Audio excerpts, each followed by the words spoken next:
I would never, ever, ever recommend to anybody to go into this position because it's the most thankless job you will ever work.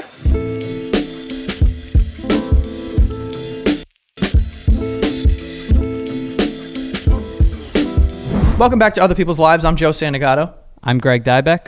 For anyone out there that wants to be a part of the show, don't hesitate to reach out to us. You can reach us at our website, oplshow.com, or send us an email directly at oplpodcast@gmail.com. We usually go through all the emails, and then we can set something up.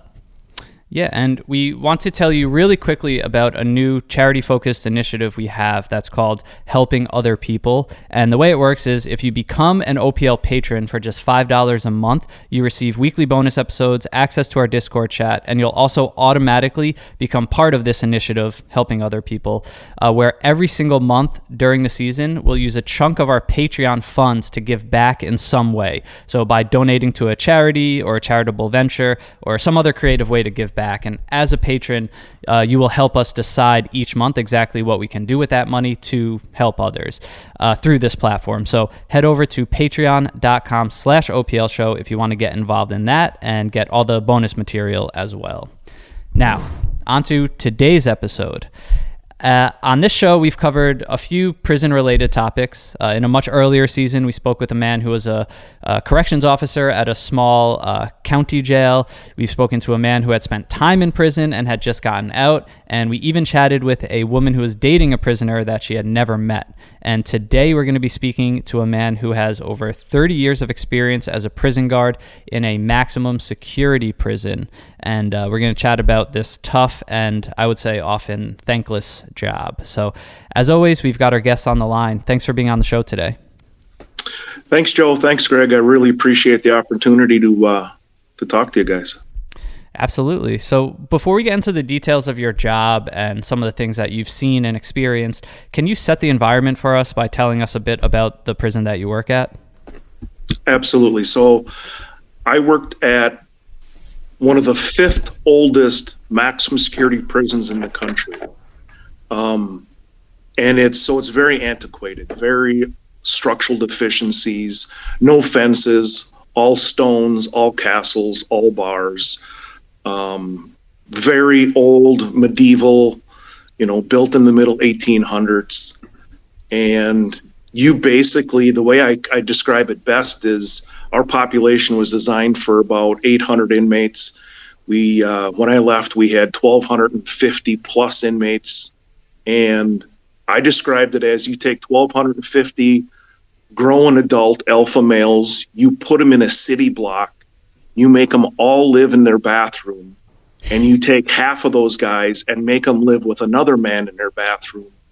And that's the environment you're in. When you say it's supposed to house 800, but you guys had over 1,200 inmates, is that typical for prisons, or is it why can you just fit 400 more people than it's designed to fit? Great question. It's not designed to fit that. It was designed and built in that day. So when I originally built this prison, it held women, it held kids, and it held men.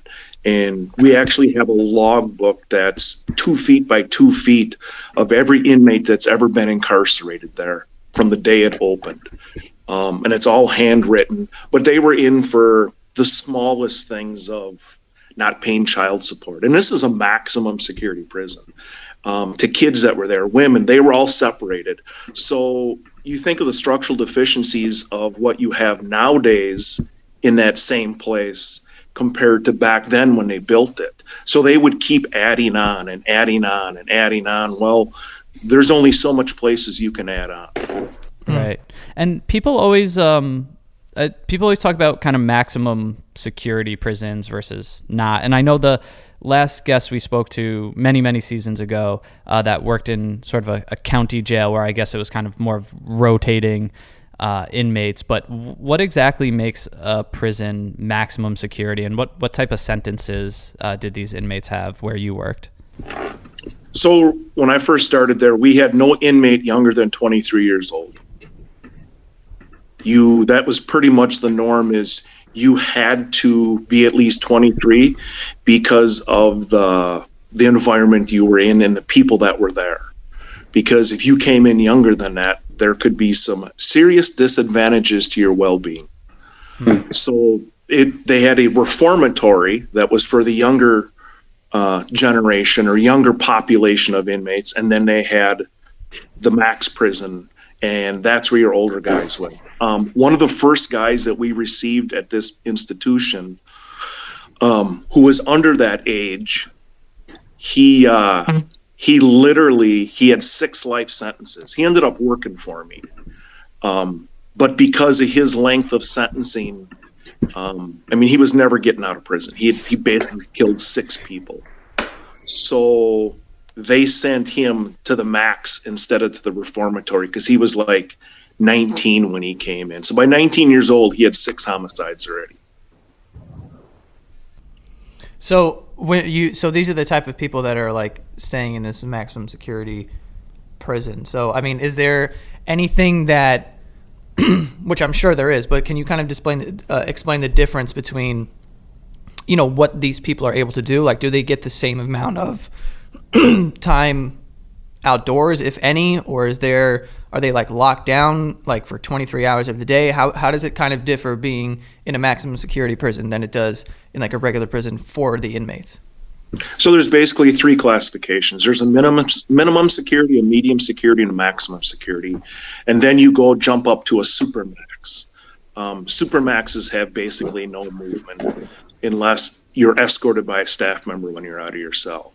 Those are more of a new wave thing that has come in. When I started, we didn't have any supermaxes. We just had maximum. And we have multiple cell blocks, and we have cells. We don't have pods. We don't have rooms. Like if you go to a medium, they refer to it as your pod or your room. We don't at the institution I worked at. You lived in a cell block and you lived in a cell. That's just the cold, hard truth. All of our cell blocks are almost identical, all 4 of them. They're 4 tiers high. They hold between 50 and 52 cells per tier. The bottom 2 tiers are doubled up. So on your bottom range, you'll have 104 inmates. The next range up, you'll have 104. The next range up, you'll have 52, and then the top range will be 52. You'll have 1 sergeant and 2 officers in that cell block. So I think and thank you. I think that's all paints a very kind of vivid picture of this environment. And the kind of obvious question, and why we're so interested in talking to you, is what draws a person to this environment, to be their everyday work setting where, we can understand the dangers and you're around a lot of dangerous people. What was it for you that made you want to go there, every day and work as a prison guard? Well, to give you a little background without trying to review, I try to maintain some anonymity because there is repercussions that can be suffered. We've seen out in Colorado, one of their head security guys was killed at home by an Aryan Brotherhood inmate who had just got released. This Aryan Brotherhood inmate was told to go to this guy's house and kill him. So he dressed up, he killed a Domino's pizza delivery guy, took his uniform, grabbed his pizza, knocked on the security guy's door, and shot him in the fucking head. And this was a prison guard that he killed when he got out of prison? No, it was not a prison guard. It was administration for a prison. Oh, okay. But someone who worked at that prison. I don't believe he was a warden. I think he was just under the warden. No, he was actually, I take it back.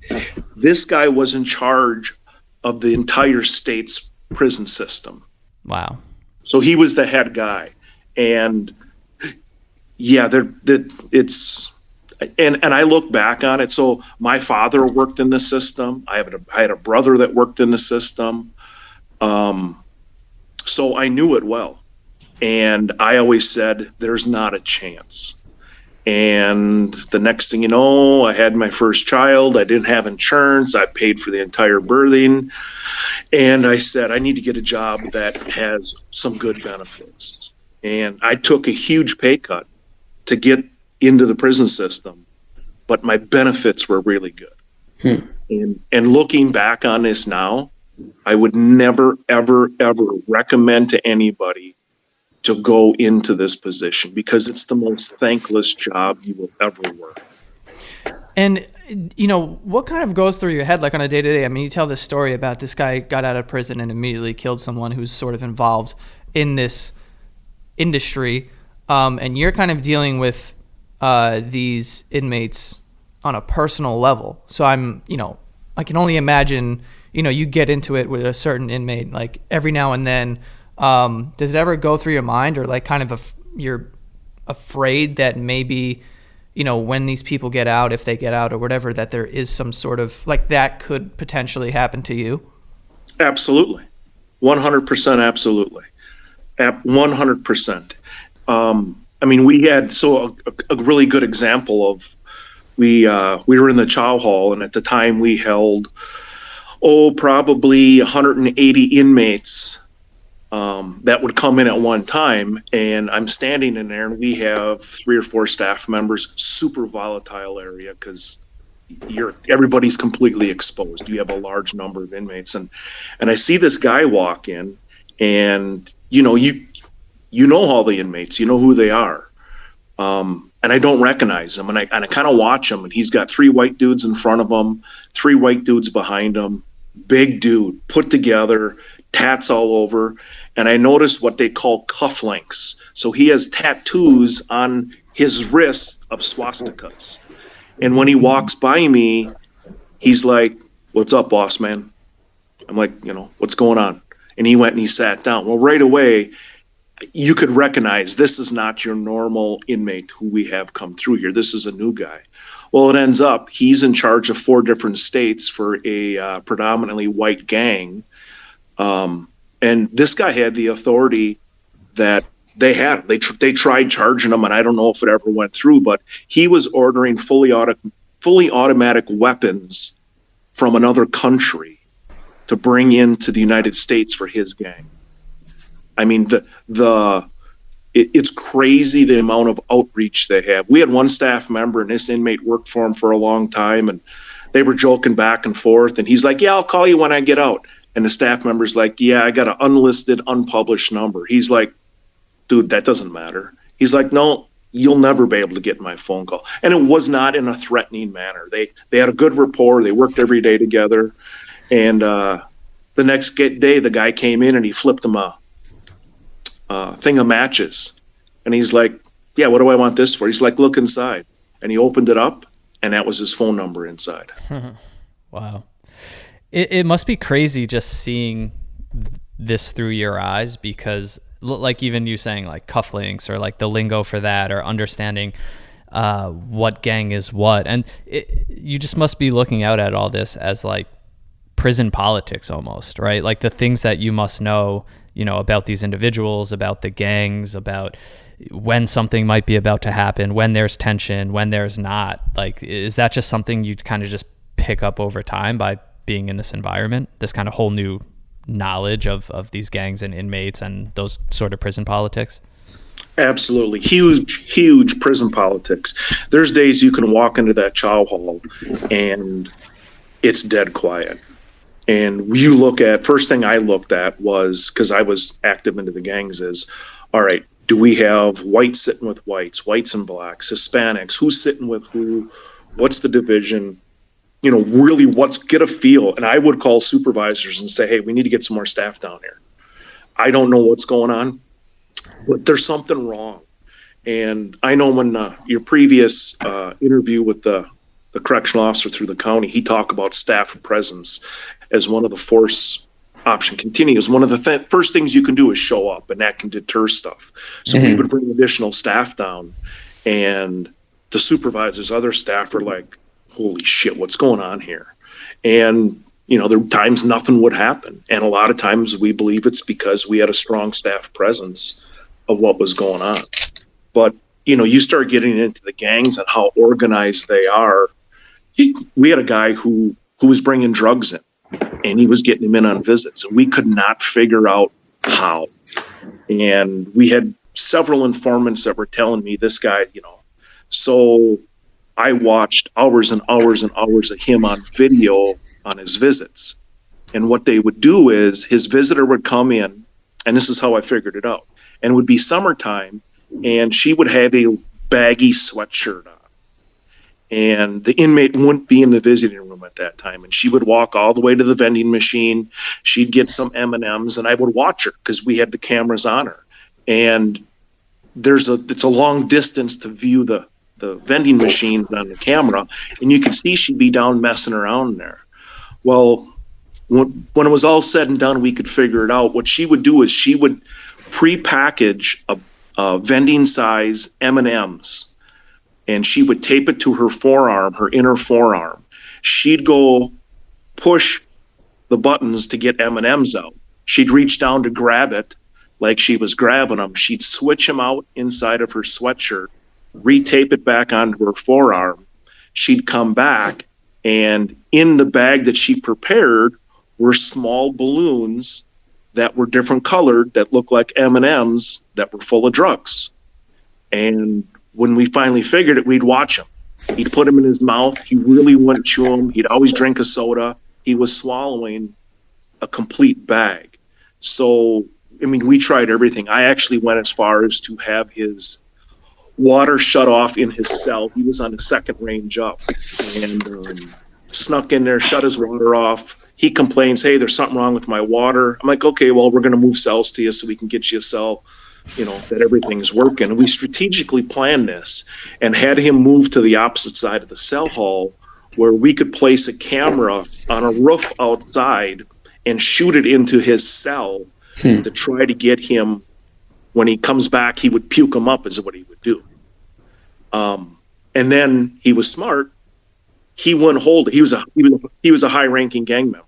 He wouldn't hold any of the drugs. He'd give them to his cellmate, an older white guy, and he'd use force and just threaten him. So he'd make the old white guy hold them, so that way if he ever got shook down, which he did all the time, he never had him. The old white guy had him. He's untouchable. It's wow. Yeah, the game of cat and mouse. And it's like on a personal level, I mean, I know that it's your job to stop these things, and I know these things are illegal, but are you impressed at all? Like, I just know me and Joe have had this conversation of like the ingenuity of inmates or people, with their back against the wall, or just when survival instincts kick in, just the things people are capable of, and the creativity it's mind-blowing, honestly. And I'm sure you've seen that kind of more than anyone. Is there a part of you that's just like, wow, that's actually clever, that's smart? All the time. Like, I remember you guys talking about Shawshank Redemption, and that guy's not going to crawl through that pipe with shit.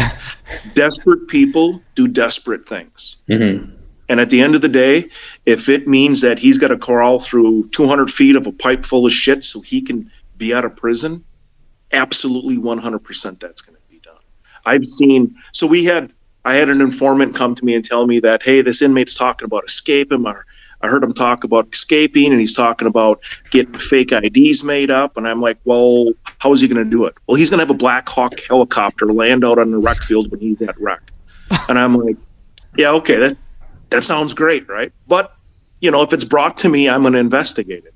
And so I look into this, and I start listening to this guy's phone calls and start researching his mail and find out he's been to the visiting room, and he had pictures taken specifically that would match a driver's license. And I'm like, well, then I start reading some of his letters, and sure enough, I had him on a mail monitor. He's sending these pictures out to his brother while I research his brother.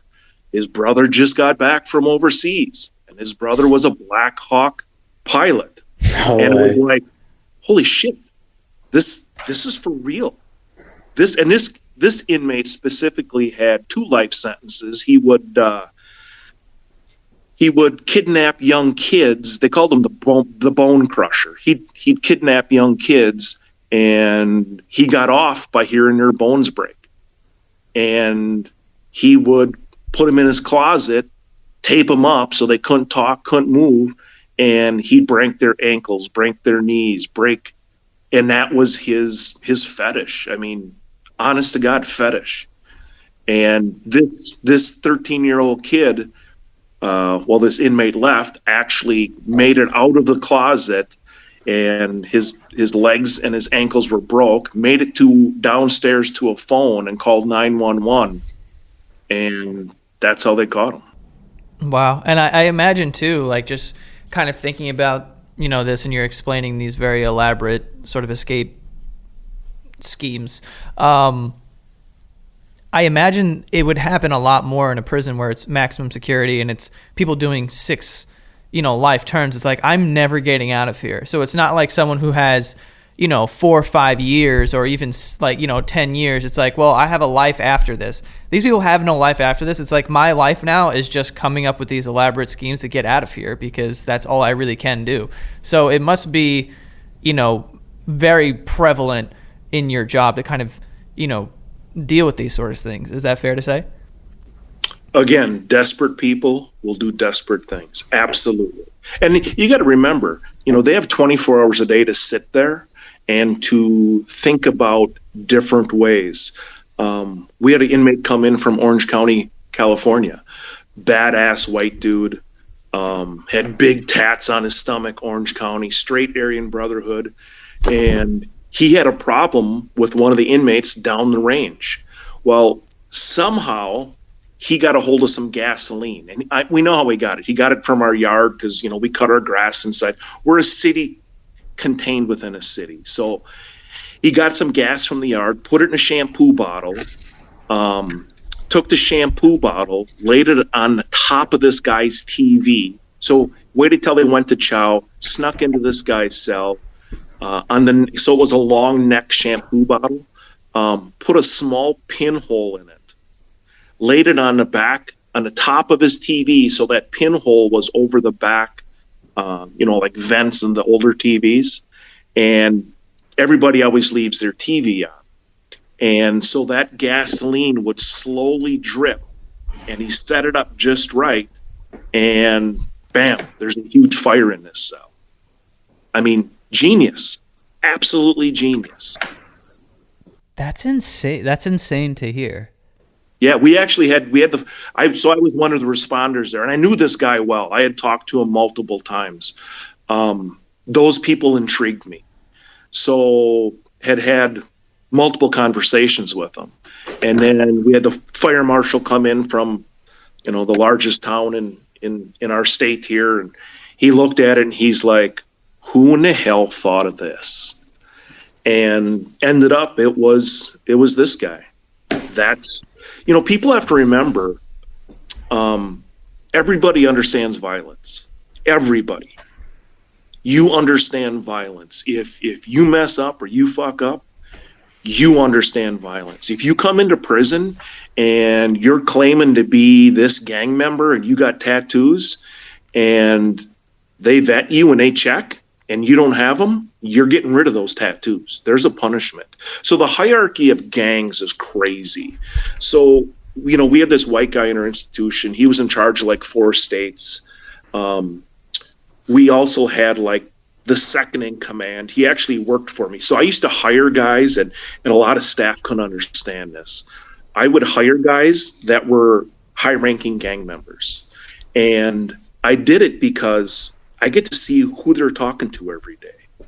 Who are they working with? Who are they associating with? Is he hanging with just white dudes now, or just black dudes? Or why is he talking to this head gang member? What's going on? It's the prison politics of it.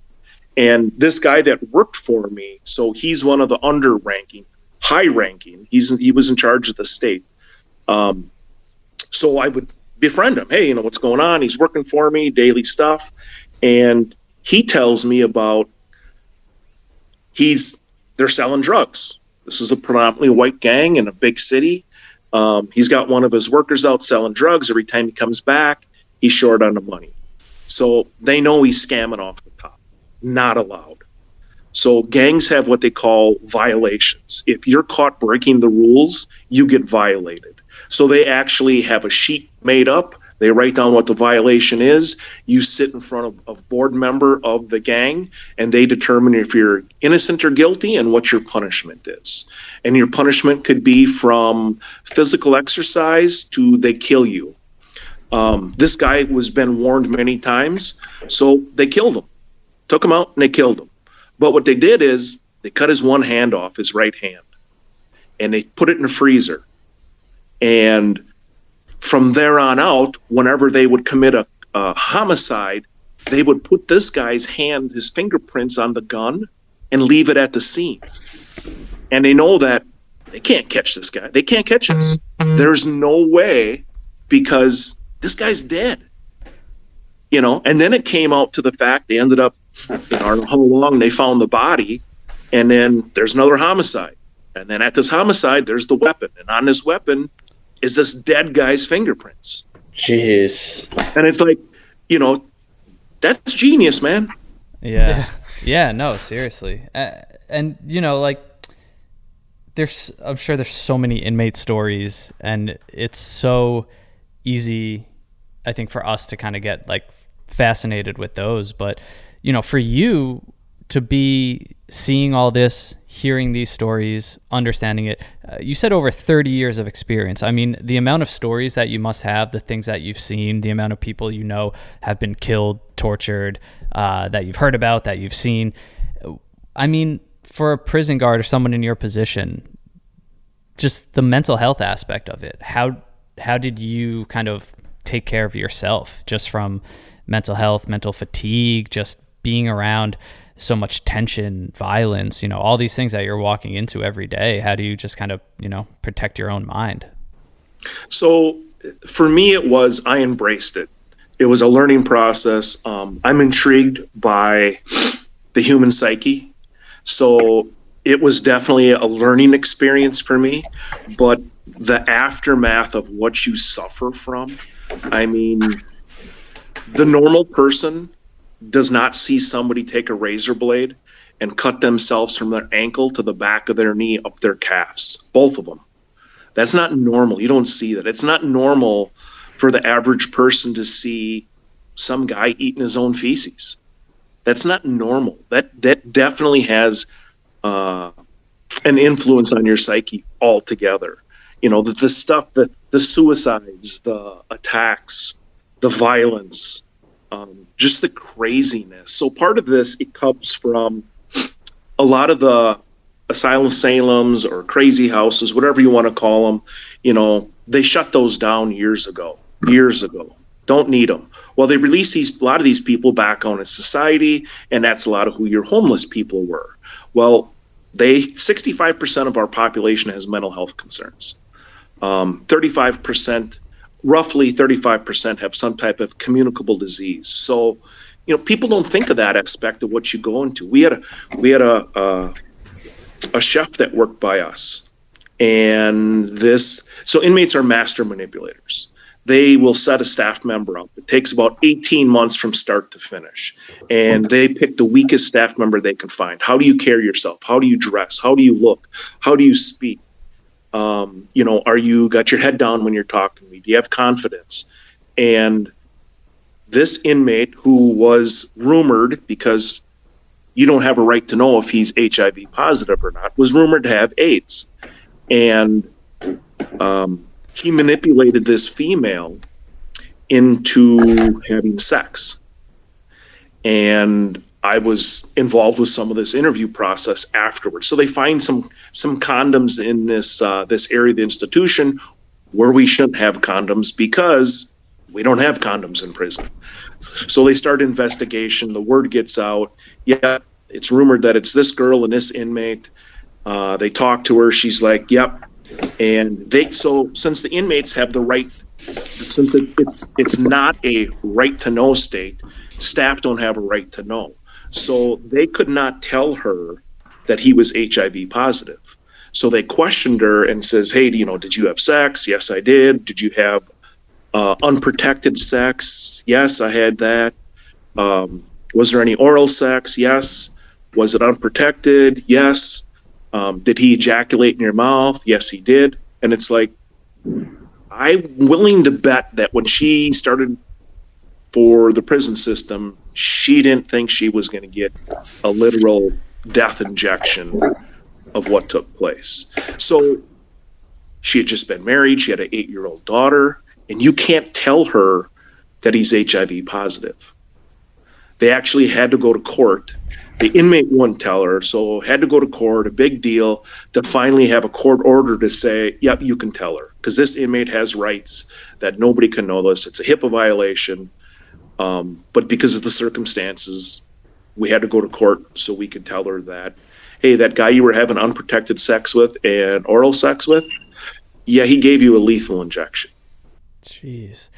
So as someone who works there, then how do you like personally guard yourself from that, like being compromised or prisoners trying to like corrupt you? You know, is it like, how do you kind of carry yourself, you know, every day? And you had mentioned, you know, something about like, you know, putting your head down and, you know, things like that. So, you know, what are the things that you consciously do on a day-to-day, you know, something like as simple as I keep eye contact, the way that I speak, this and that, like, you know, what are some things that you purposely go out of your way to not seem like a weak link?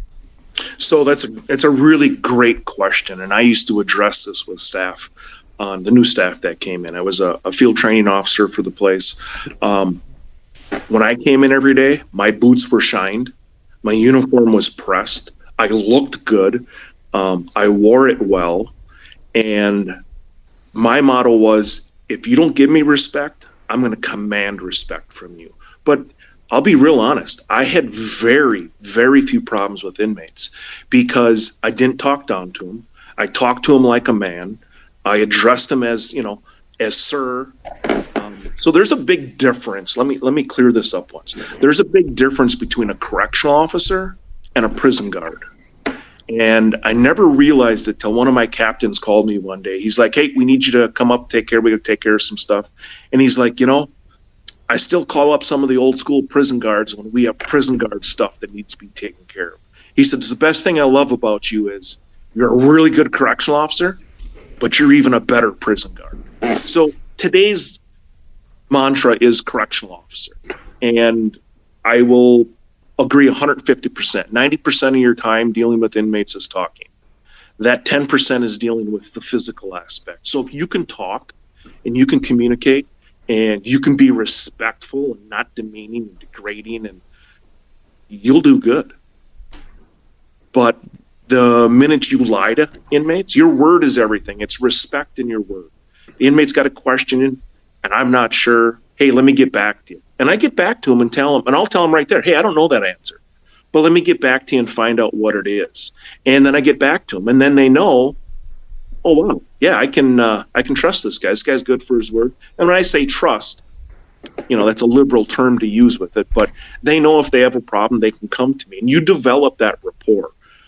And because we worked long term with these inmates, you definitely have a, if you want to say, favorite inmates, where you treat different because it's advantageous for you and your position as far as whether it's information they're going to provide you, how they, you know, I've had inmates who I knew were head gang members, and one of their lackeys underneath just had a big mouth.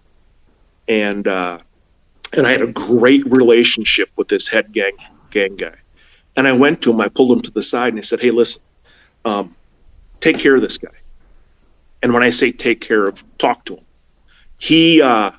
He's bringing drama on. And sure enough, he talks to a couple guys. They go over, talk to this inmate. And there was a stern warning put out. Because you got to remember, all these gangs and institutions are running some type of illegal activities. So they don't want any drama. They want things to go smooth because you're fucking up their program. And they don't want that to get fucked up. So what's the exact reason of you kind of telling a head gang member to kind of watch out for one of his guys who has a big mouth? Like what's kind of like the ultimate goal of that? The ultimate goal is to get compliance from the inmate, this young punk who's got a big mouth. He's causing a lot of problems within the cell block we're in, thinking he's a big shot. He's nobody. He's a new 19-year-old kid that comes in, and he's running his mouth, acting like he's really about something. And he's new. He's new to the joint, and he's trying to establish himself. You know, there's a dominance, there's a pecking order, and That's just not how it works. So instead of me pulling him to the side, he's not going to listen. I see. You know, here's a black guy who got pulled over by a white cop. He got prosecuted by a white prosecutor. He had a white judge and a white jury, and now he's going to listen to me? Not going to happen.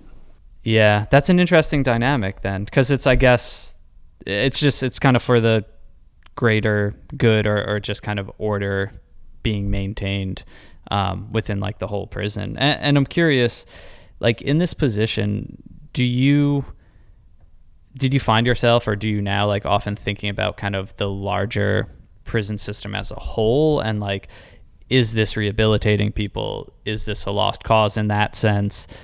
Can there be things done differently? Or is it sort of like how, we almost hear some soldiers talk about, when we're at war, like the cause or the greater good here isn't in our minds. This is survival every day. This is about the person, next to me. Kind of, I guess, where's your head at on, I guess, a day-to-day level, considering that you are a piece of this kind of much, much larger system that is obviously topic for much debate.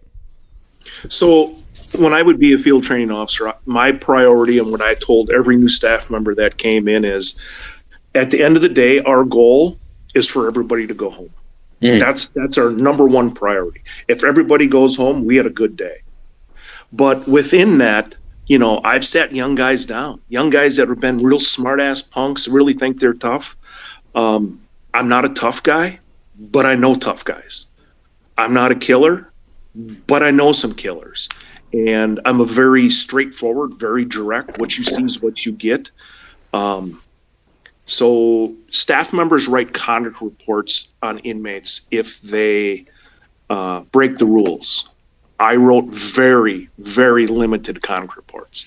To me, some things you have to. Obviously, you see something that's that serious in front of you, there's no choice.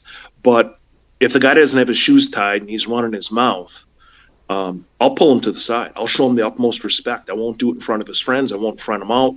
I'll pull him to the side and I'll say, listen, what's going on? Maybe there's something deeper here.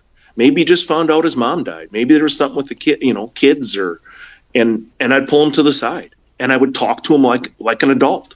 I had one young black guy who was looking for directions. I was outside and I said, hey, sir, can I help you? He's like, I'm looking for ABC.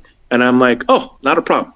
Go up these stairs, sir, go to the top, take a right, and it's right there. And he just looked at me, and he's probably 19. And I'm like, are you okay? He's like, you know what? This is the first time in my life anybody has ever called me sir. I just want to say thank you. And that didn't cost me anything to gain that respect from him.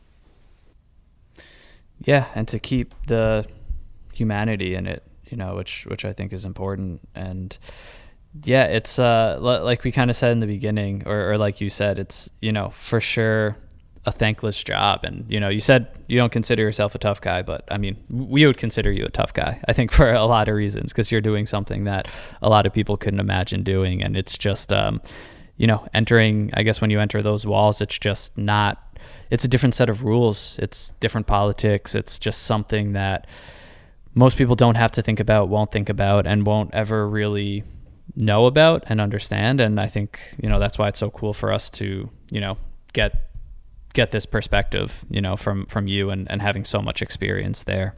Not only physically tough, but also mentally tough to kind of walk into that environment every day and know what you're up against and, still kind of doing your job to the best of your ability. And like you said, keeping the humanity in it as well. When you're dealing with inmates who have, like you said, 6 homicides by the age of 19, the lines can get blurred. And, a lot of officers, from what you hear, they decide to take the humanity out of it. They feel like people don't deserve it. But I think, what you kind of explained is that when you do keep that in there, it actually works to your benefit. So, yeah, I think it was a really cool, like, sort of perspective and your mentality, when you're approaching this job in a situation where, it's super dangerous and, high level criminals. But yeah, thank you so much for coming on and talking to us and kind of explaining that. I think that was like, a really cool way to sort of approach that.